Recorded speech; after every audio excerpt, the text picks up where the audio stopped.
Good morning, I'm J. Lenora Bressler, and welcome to the April 26, 2018 edition of the Bible Delight in the Details. 1 Corinthians chapter 13. It's a beautiful, very well-known passage that you'll hear in many, many weddings and in other locations. And that is the great love is passage. There are three things which Paul tells us remain. Three things that are really ultimately important. You see, the the Corinthian church was a very pagan place. Corinth was kind of like Las Vegas is today. It was a transient place where there was a lot of comings and goings, and it was a lot of events were held there. It was very, very cosmopolitan. And the Corinthians were really struggling with being new Christians.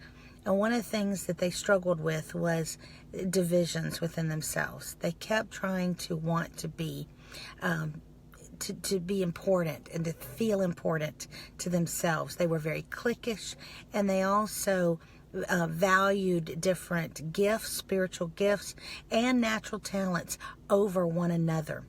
And Paul is working with them through the entirety of this book about it's not about you and how great you are and whether you're in some way better than somebody else. It's not about that at all. And in trying to explain all this, he says that, ultimately, all of the things that they were so proud of, like some of them could speak in tongues, and some of them had very great ability to teach, and others had great ability to prophesy and to discern and all these things. He said that, ultimately all of those things are going to go away, because when either we go to Christ through death or Christ comes to us through the second coming, whichever way, these things aren't going to matter anymore. I mean, you don't need a teacher when you are right there living with Jesus, where Jesus is walking with you. You don't need somebody to talk to you about him. You don't need prophecies when the end, when the eternity has come. You are living in what has been prophesied. And so we need to keep good perspective.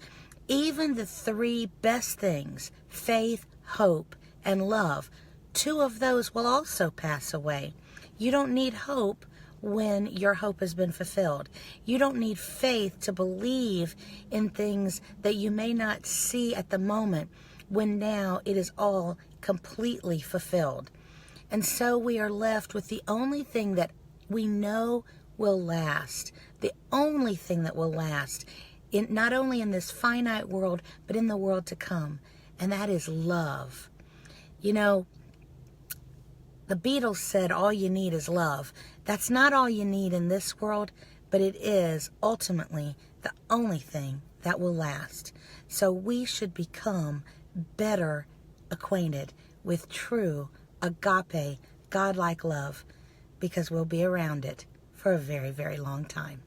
I'm J. Lenora Bressler. Have a great day, and visit me on the next edition of the Bible Delight in the Details.